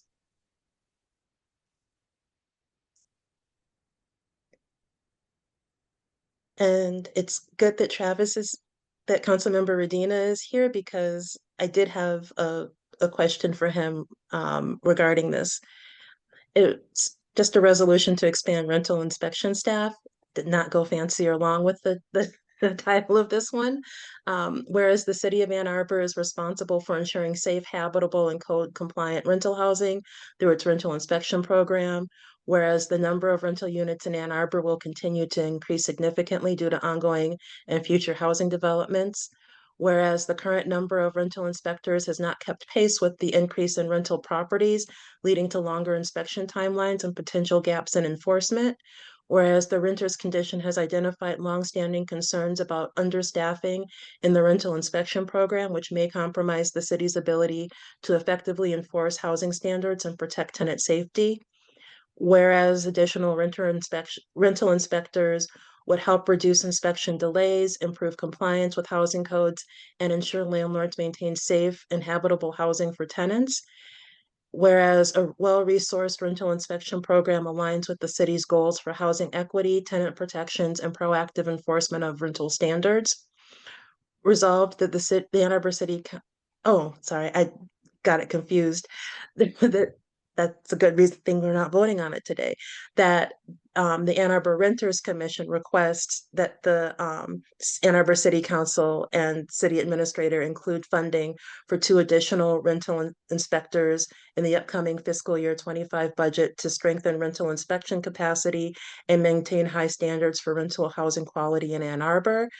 And resolved that the city administrator is encouraged to assess the long-term staffing needs of the rental inspection program and report to council on strategies to ensure adequate enforcement resources as the rental market continues to expand. Like I said, I already saw one item that needs to be updated, but I also wanted to be reminded, was rental inspection services saying that they were requesting 2 new inspectors? Because I wanted to get the number right. And then also I remember that Councilmember Radina had mentioned before about possibly trying to get a paralegal staff. And I wasn't sure we, if that belonged within the resolution endorsed as well. If that is a question for me. Yes. I Sorry. know that conversation is ongoing about, and that would be kind of on the enforcement side. I will say like the paralegal for like the rental enforcement of the new ordinances would likely fall more under the city attorney's budget if it ends up being a legal position. So they would likely hit different budget items. Mhm. Though one thing that I will add, I would have to go back and check exactly how many rental inspection staff folks were requesting, and we have not yet received our budget recommendations for this upcoming year, so I don't know that we've gotten like a formal recommendation from staff yet. The one thing I would request before we would take action on this is to make sure that when we're updating the resolved clauses, the requests or are for consideration by city council. As this is an advisory board of the council, I would ask that you request us to make that consideration rather than the administrator, simply because the administrator reports to council and ultimately you guys are an advisory board to us. And so I guess I would ask that you make your recommendations to us rather than to him. Thank you. Yeah, this is why I said we're waiting until next month anyway. I wanted to make sure that everything was correct. Also, I think from what Kristen had said is that for the timeline, we'd be meeting after the city administrator releases the draft budget.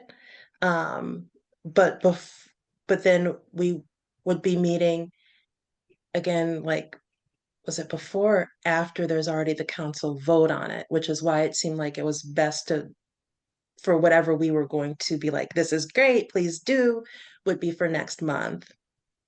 Based on the timeline, you would likely be meeting. Trying to remember our exact calendar. But I think you would be meeting again after the draft budget, but you would and before council adopts the budget. Okay, that's right. So then that does mean that next meeting would probably be the best meeting then, right? Yeah, we are usually adopting the budget in the May timeframe. Yeah. Yeah, and from what I remember of the schedule, we would meet after you guys adopt the budget. So yeah. And I didn't want to have it voting on today anyway, because I wanted to see the budget to see if we were kind of endorsing it correctly anyway, with what building rental inspection services were requesting. Are there any more questions or comments on this? And you see me going down because I'm just making notes for what changes to make. Okay, then we'll move on to 7E, which is the plan for next meeting. As of right now, we don't have any speakers. And the general plan was to see where we were in the work plan and how, if we can cross anything off the list to say that we've completed that for the first quarter or not, and what we should focus on for the upcoming quarter. So if no one else has any suggestions, then it would be most likely a shorter meeting because it would be that and the two resolutions. Does anyone have anything they'd like to add for the agenda? Nope. Then fingers crossed it'll be a shorter meeting next month for you guys. And on to the reports we'll start with the report from the city council.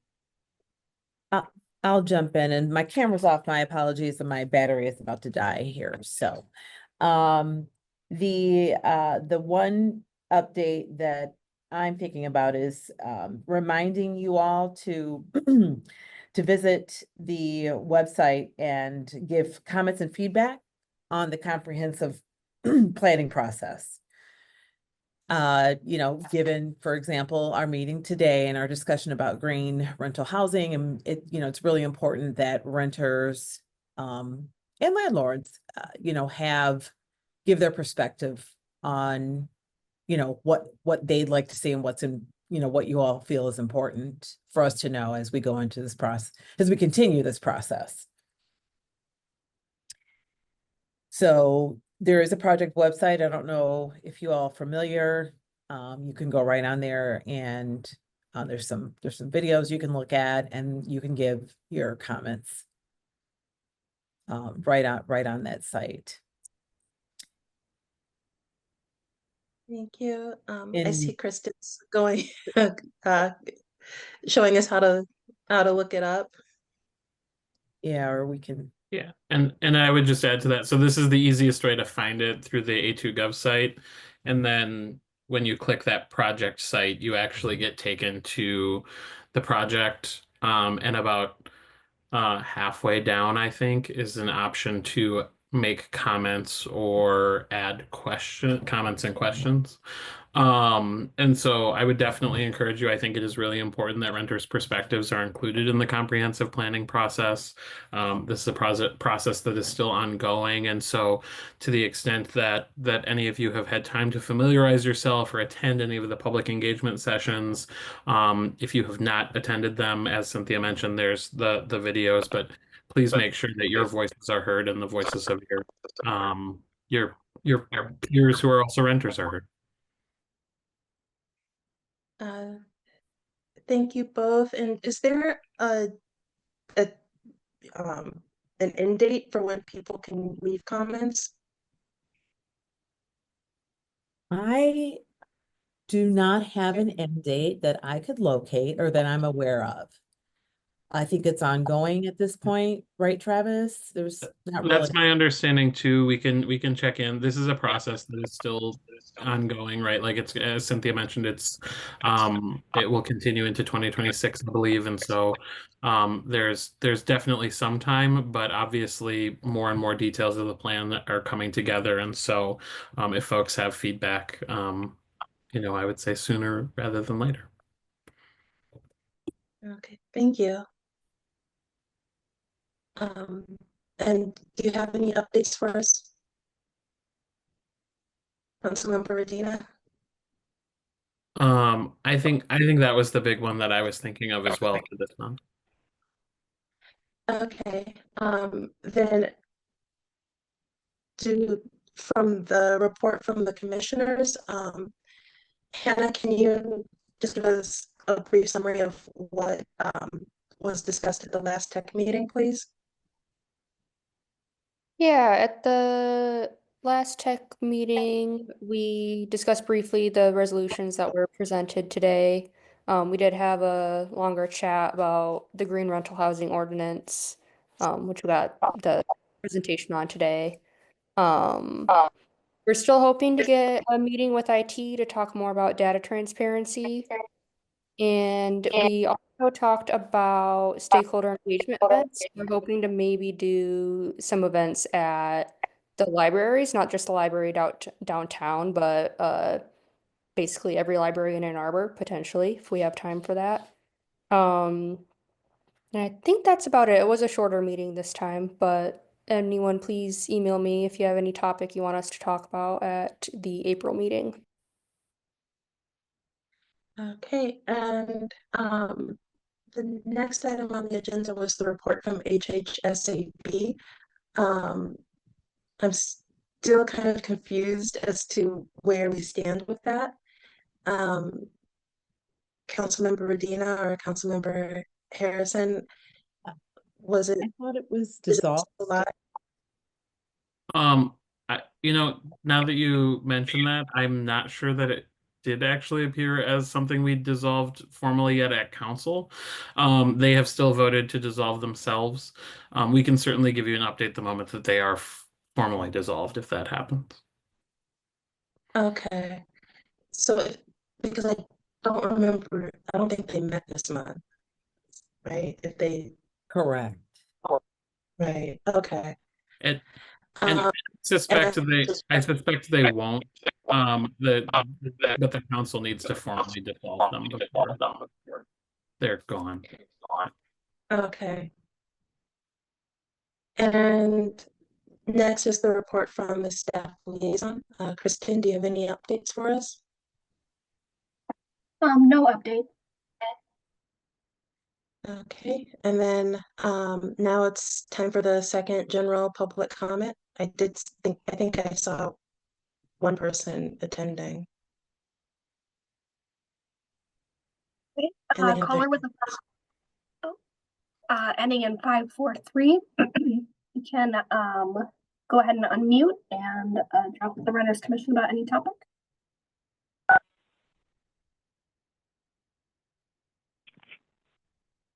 Hello, I hope you can hear me. Some of the other speakers are garbled there. I thought it was an excellent meeting. Thank you very much for that. I'm a small landlord. My name is Tom Stolberg. I live at 1202 Traver Street in Lower Town. We have a lot of our housing stock is older than, we're back in the 1800s. We've got 1830s, 40s, etc. Most of it's before 1900. So I appreciate the extra attention to older homes.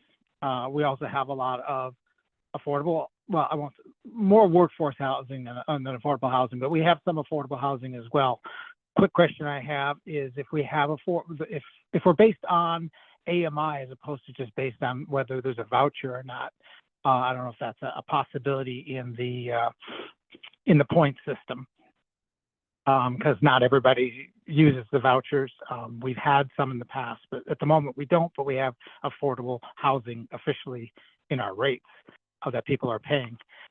In terms of some of the issues about small versus large landlords, right now Oxford, as they've directly mailed me a solicitation to take over our properties for us. So the big guys are seeing it, and in there they're saying, you know, this is a burden on you. We'll take care of that for you. If big companies start swallowing up small companies, prices are likely to go up. So that could impact the affordable aspect of things. In terms of compliance and the difficulty of it, I really like that 1 year, I almost call it like a probationary period. The key is to get into compliance and help landlords get into the system and making it easier at the outset and getting us in the system, then we're more likely to be able to be successful to upgrade in the second cycle. So if it's a year of just I don't know what you called it, not mandatory for a year or whatever it takes to just ramp things up and get everybody in the system, I think that's a great idea. One thing I want to talk about that was for 1 year in our city codes, we allowed no parking minimums for any development, new or past, if you did affordable housing or sustainable building. And that only lasted a year till it was superseded by giving away no parking minimums for nothing in exchange. I'd like to see that brought back. That would take care of affordability or sustainability, the option of the developer or the current provider that, you know, any changes that you're making, you would be contributing to affordable housing or sustainability measures if you so opted to reduce those parking minimums. So I thought that was a good idea. It didn't stick because it was superseded after a year, but that might be a way to backtrack into meeting both those two community goals. So again, I thought it was an excellent meeting. I support the resolution that you've got. I know you'll be tinkering with it a little bit, but thank you very much.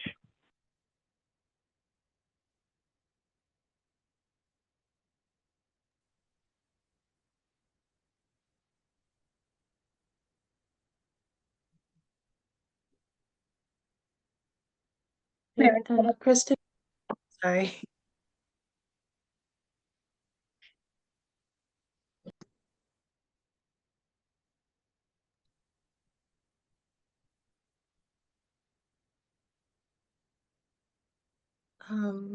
Is there anyone on the phone line, Kristen? Sorry. There are no other attendees in the meeting. So all set to close. All right, thank you. And then the last item on the agenda was communications. We have another communication from Courthouse Square Apartments. One about the lease renewal and that the person hasn't received a lease renewal yet.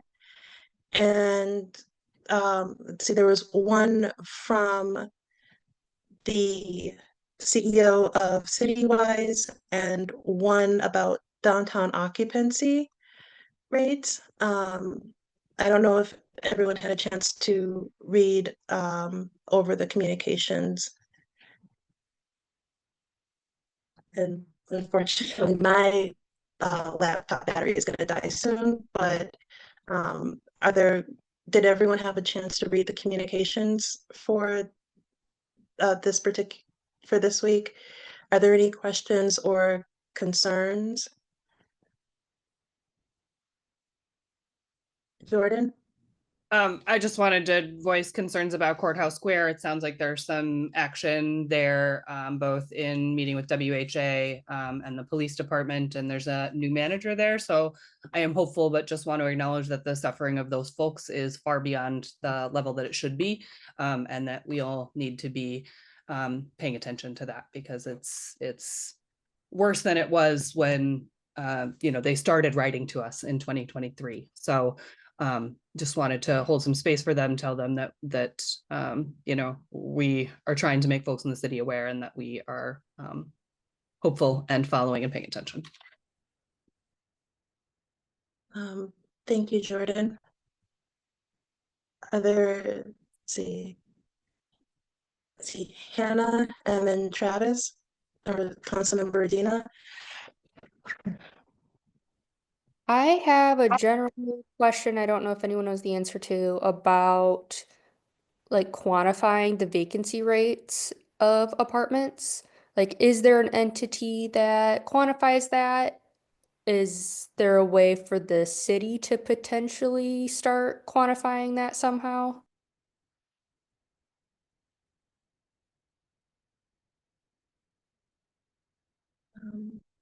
As far as I know, like with any listing service, the landlord is in charge of removing any listings once they've been once they're rented, and not every landlord is going to do that or does do that. And so I'm not quite sure.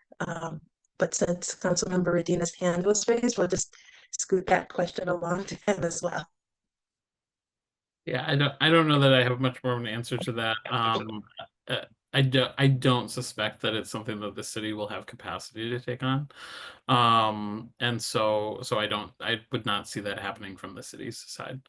The thing that I was going to add was related to Courthouse Square. I know that this is the second month in a row, actually, and several months over the course of the term that we've heard from about Courthouse Square. And I did reach out to our attorneys after the last meeting, asking them to dig in again and really to engage on this, because this is not sustainable. I have not gotten an update yet, so I will follow up with Attorney Cower and try to get an update before our next meeting as well. But I know that I've elevated this to our city attorney's office as well, because I want them to dig in with our options at Courthouse Square. Thank you. And I know that one of the main concerns is making sure that residents aren't displaced, or that because there just isn't anywhere else for over 100 seniors to be able to go. So yeah, whatever you can advise that really make sure that that isn't what happens would be great.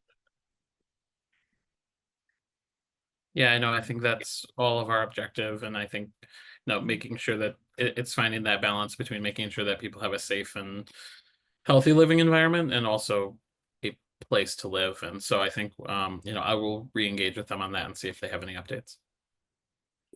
Yeah, thank you. Yeah, because uh, it's such a sad situation.